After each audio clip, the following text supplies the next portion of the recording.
நாடோடி மன்னன் வெற்றி விழா மலரில் புரட்சி தலைவர் எம்.ஜி.ஆர். அவர்கள் எழுதிய யாருக்கு வெற்றி பாகம் 2. மன்னன் உண்மையை உணர்கிறான். தானும் மக்களுக்காக நாடோடியோடு சேர்ந்து பணியாற்ற முயலுகிறான். ஆனால் அந்நிய பிடிப்பு அவ்வளவு இலேசாக விடாது என்பதற்கும், தன் ஆதிக்கத்தை மீறிவிடுகிறவர்கள் அன்றுவரை தன்னோடு உண்மையாக உழைத்தவர்கள் என்பதைக் கூடச் சிறிதும் கவனியாது அந்த நல்லவர்களை தொலைத்து விடவும், ஆட்சியிலிருந்து அகற்றிவிடவும் துணியும் என்பதற்கும் உதாரணமாகத்தான் குருநாதர் மன்னனைத் தொலைத்து தனது இஷ்டப்படி தலையாட்டும் வேறொரு நபரைத் தேர்ந்தெடுக்க முயன்றார் என்பதைச் சித்தரித்தேன். அதோடு மட்டுமல்ல, மக்களின் பிரதிநிதியான நாடோடியோடு நல்லவனான மன்னன் இணைந்துவிட்டால் எப்படி ஒருவரை ஒருவர் காப்பாற்றி நாட்டை நன்னிலைக்குக் கொண்டுவர முடியும் என்பதையும் விளக்கிக் காட்ட வேண்டுமென்று விரும்பினேன்.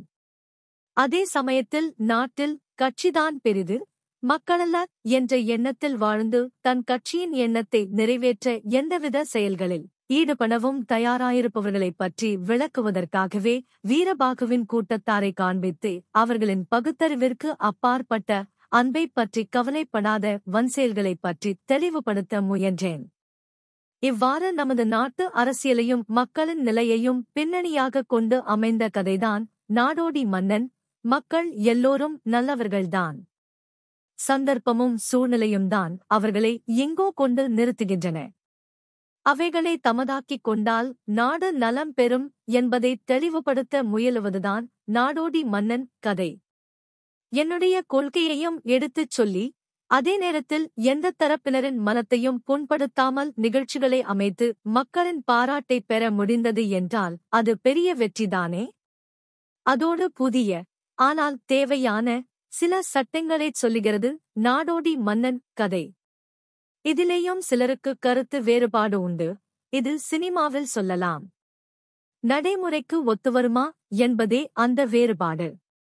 நான் சொல்லுவேன், மக்களுக்கு தேவையானதா இல்லையா என்று விவாதிக்க வேண்டுமே தவிர, இப்போது முடியுமா முடியாதா என்று வாதிப்பது சரியல்ல. கொள்கை சரியா இல்லையா என்று விவாதித்து முடிவிற்கு வர வேண்டுமே தவிர, சில 100 அடிகளில் சொல்லப்படும் விஷயம் முழு விளக்கத்துடன் கூடியது என்று முடிவு கட்டுவதும் சரியல்ல. என்னைப் பற்றி சில பட முதலாளிகள் தங்களை காப்பாற்றிக் கொள்வதற்காக கூறும் குற்றச்சாட்டுகளில் கடவுளைப் பற்றி பேசக்கூடாதென்றும் கடவுளை திட்ட வேண்டுமென்றும் வற்புறுத்துவதாகச் சொல்வதுண்டு. இந்த நாட்டில் கடவுள் நம்பிக்கை இல்லாதவர்கள் மிக மிக குறைவான எண்ணிக்கை உள்ளவர்கள். அதேபோல் இந்த நாட்டில் வசதியோடு நிம்மதியாக வாழ்பவர்கள் மிக மிக குறைந்த எண்ணிக்கை உள்ளவர்கள். இவைகளை வைத்து கடவுள் நம்பிக்கையை விவாதித்தால் சரியான விளக்கம் பெற இயலாமற் போகும். ஆகவே மக்கள் வாழ வேண்டிய நேர்மையான முறைகளைப் பற்றியும், ஏழ்மையைச் சட்டத்திற்குட்பட்டு எப்படி போக்குவது என்பதையும், மக்கள் எல்லோருக்கும் எப்படி பண்பாட்டைத் தெரிவிப்பது என்ற வகையையும் கலைஞர்கள் செயற்படுத்த முயல வேண்டும் என்பதுதான் எண்ணம். ஒருவன திருடுதவனாக இருந்தால் அவனால் மற்றவர்களுக்கு ஏற்படும் தொல்லை குறைகிறது. அதுபோல் ஒருவன் கல்வியே சொல்லிக் கொடுத்தானாகில் பல் நல்லாசிரியர்கள் தோன்றுவார்கள். இவை போன்றவைகளின் பலனால் மக்கள் உள்ள தூய்மை பெற, அன்பு வழியில் மக்கள் வாழ இறைவனைத் தொழுவதால் அடையும் பயனை மேலே சொன்ன செயல்களின் மூலம் பெறுவர். இதைத்தான் செய்ய நான் விரும்புகிறேன் எனது கலைத் தொழிலின் மூலமாக. அதை ஓரளவிற்கு நிறைவேற்றுகிறது நாடோடி மன்னன் கதை. ஆகவே நாடோடி மன்னன் படத்துக்கு வெற்றி என்றால் முதலில் கதைக்கு வெற்றி, கதையில் அமைக்கப்பட்டிருக்கும் கொள்கைக்கு வெற்றி என்று சொல்லலாமல்லவா? கதை சரிவர அமைக்கப்பட்டாலும் அதனுடைய உட்கருத்து எந்த அளவிற்கு ஒழுங்காக பாத்திரங்களின் தன்மையை கெடுக்காமல் சொல்லப்படுகிறதோ, பேச்சின் மூலம் அதைப் பொறுத்துத்தான் கதைக்கு வெற்றி கிட்ட முடியும். சில கதைகளுக்கு ஏற்படும் விபத்து மேலே சொன்ன குறைகளால்தான். கதை ஆசிரியர் சில கருத்துக்களை வெளியிட எண்ணி அதற்கு ஏற்றாற்போல கதையே அமைப்பார், பாத்திரங்களையும் தோற்றுவிப்பார். ஆனால் வசனம் எழுதும் ஆசிரியர் வேறு கொள்கை படைத்தவராயின் தனது கருத்தை வலியுறுத்துவார். அப்போது மூலக்கதைக்கும் அதிலே உள்ள பாத்திரங்களின் தன்மைக்கும் செயலுக்கும் மாறாக அவர்களின் பாத்திரங்களின் பேச்சு இருக்கும். இந்த வகையில் ஏற்படும் குழப்பத்தின் காரணமாக ஒன்றுக்கொன்று இணைப்பற்ற, ஒருமைப்பாடற்ற முரணான முறையில் கதையும் பேச்சும் அமைவதால்தான் படங்களுக்கு தோல்வி பெரும்பாலும் ஏற்படுகிறது. நாடோடி மன்னனைப் பொறுத்த வரையில் வசனகர்த்தாவில் ஒருவரான திரு கண்ணதாசன் அவர்களுக்கும் எனக்கும் கொள்கை பிடிப்பும் குறிக்கோளும் ஒன்றாகவே இருந்ததனால் மேலே சொன்ன குழப்பம் நேரவே இடமில்லாமற் போய்விட்டது. இன்னொரு வசன கர்த்தாவான திரு ரவீந்திரன் என்னுடைய கொள்கையை நன்கு புரிந்து தொடர்ந்து என்னுடன் பணியாற்றி வருபவராதலால் நான் அமைத்த பாத்திரங்களின் குணத்தையோ தரத்தையோ மாற்றக்கூடிய எதையும் அவர் செய்யவில்லை. இந்த இரு வசனகர்த்தாக்களும் குறிப்பாக திரு கண்ணதாசன் அவர்களும் தங்கள் ஆற்றலை நல்ல வகையில் தெளிவான முறையில் செயற்படுத்தி நாடோடி மன்னன் வசன பகுதிக்கு வெற்றி கிட்டும்படி செய்தன். வசனத்திற்கும் வெற்றி என்று சொல்லலாமல்லவா? அடுத்து பாடல்கள் மேலே கூறியுள்ளபடி எப்போதும் பாத்திரங்களின் உண்மையான உணர்ச்சிகளை வெளியிடுவனவாக இருக்க வேண்டும். சமீப காலமாக சில படங்களில் நான் அனுபவித்த அனுபவங்களை நினைவுகூறுவதும் அவற்றுள் ஒன்றையாவது இங்கு வெளியிடுவதும் தேவை என்றெண்ணுகிறேன். ஒரு நாள் ஒரு பட உரிமையாளர் சொன்னார், அடுத்த ஷூட்டிங் காதல் காட்சி ஒன்று எடுக்கப்பட வேண்டும். கதாநாயகியும் தாங்களும் என்னை குறிப்பிட்டது சேர்ந்து நடிக்கும் கட்டம் படத்தில் உடனடியாக இருந்து தீர வேண்டியதாக இருக்கிறது.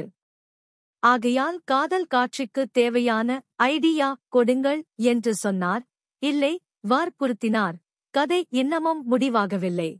எந்த காட்சிக்குப் பிறகு காதல் காட்சி வருகிறதென்று நிர்ணயிக்கப்படவில்லை. மேலும் கதை போக்கில் காதலர்கள் சந்திக்கும் கட்டம் எந்த நிலையில் இருக்கும் என்று இப்போதே எப்படிச் சொல்லுவது என்று கேட்டேன். பரவாயில்லை, காதலனும் காதலியும் சந்திக்கும்போது அன்பாகத்தானே பேசுவார்கள். அப்படி ஒரு காட்சி எடுத்துவிட்டால் என்ன என்று கேட்டார்.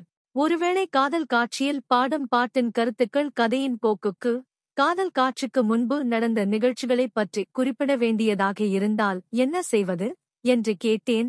தயவு செய்து ஷூட்டிங்குக்கு வாருங்கள். நான் பாட்டு போடச் சொல்லியிருக்கிறேன். பாட்டை டேப்பில் பதிவு செய்து அனுப்புகிறேன். மெட்டு நன்றாக இருக்கிறதா, எல்லா தரப்பு மக்களும் விரும்பும் வகையில் இருக்கிறதா என்று சொல்லுங்கள் என்று வேண்டினார். முடிவில் பாட்டும் வந்தது. கண்ணே அழகே, இப்படியெல்லாம் வழக்கமான வர்ணிப்பாகவே இருந்தது. இப்படிப்பட்ட நிலைமை நாடோடி மன்னனில் ஏற்படவே இல்லை. படத்தின் துவக்கத்தில் பாடப்படும் பாடல் எங்களது நாடக மன்றத்தின் அட்வொகேட் அமரன் நாடகத் துவக்கத்தில் பாடப்படும் பாடல். திரு முத்துக்கூத்தன் இயற்றியது. நான் ஈடுபட்டுள்ள அரசியல் கட்சியில் அவரும் ஒரு அங்கத்தினராக இருப்பதால் எனது கொள்கைக்கும் அவரது கொள்கைக்கும் வேறுபாடு தோன்றவே இடமில்லாமல் போய்விட்டது. அவர் இயற்றிய இன்னொரு பாடல் சம்மதமா என்பது. இதில் கூட வேடிக்கையாக ஆனால் கருத்தாழத்தோடு ஆணும் பெண்ணும் ஒருவருக்கொருவர் இணைந்து சமமாக இருக்க வேண்டியவர்கள் என்பது மட்டுமல்லாமல் மீறி பசி வந்தாலும் பறவை போல பகிர்ந்தே உண்ணலாம் என்ற உன்னத பொது கருத்தையும் எடுத்துக் கூறுகிறார். இது காலத்துக்கோ மக்களினத்துக்கோ ஒவ்வாததை என்று சொல்ல முடியுமா? அடுத்ததாக 4 மொழியில் உள்ள பாடல்கள். ஒவ்வொன்றும் அந்தந்த மொழியில் திறமை மிக்க கவிஞர்களைக் கொண்டு இயற்றப்பட்டது. எனது கருத்தை அவர்களிடம் தெரிவித்த போது அவர்கள் மறுப்பு சொல்லாதது ஆதரவோடும் மகிழ்ச்சியோடும் இயற்றித் தந்தார்கள். சில வார்த்தைகளை மட்டும் கதையின் காட்சிக்கேற்ப மாற்றச் சொன்னேன். ஆனால் மலையாள மொழியில் திரு பாஸ்கரன் அவர்கள் இயற்றிய போது என்னால் திருத்தப்பட வேண்டிய அவசியமே நேரவில்லை என்பது மட்டுமல்ல, நான் எதிர்பாராத அளவிற்கு நவமான கருத்துக்களையும் அழகுபட வெளிப்படுத்தினார். கவிஞர் சுரதா அவர்களும் எனது அரசியல் கொள்கையைச் சேர்ந்தவர். அவருடைய கொள்கையை அவரது தாய் மொழியில் சொல்லுவதை விட அவருக்கு இன்பம் தருவது வேறென்ன இருக்க முடியும்? 4 மொழிகளில் தாய் மொழியான தமிழ் மொழி பாடலை நண்பர் கவிஞர் சுரதா அவர்கள் இயற்றினார்கள். இந்த பாடலை கேட்ட எவரும் பாடலையோ அதில் கையாளப்பட்டிருக்கும் கற்பனைத் திறனையோ போற்றாதவர் இல்லை. பாடலின் முடிவில் முத்தாய்ப்பு வைப்பது போல் என்றும் இனிதான திராவிட பூங்காவில் மலர்ந்த வேந்தே நீ வருகவே என்று அமைக்கப்பட்டுள்ளது. இந்த பாடலில் உள்ள கருத்துக்களையும் இதுவரை யாரும் குறை கூறவோ மறுத்துக் கூறவோ இல்லை என்பது ஒன்றே போதும் அது சரியானபடி அமைக்கப்பட்டது என்பதற்கு.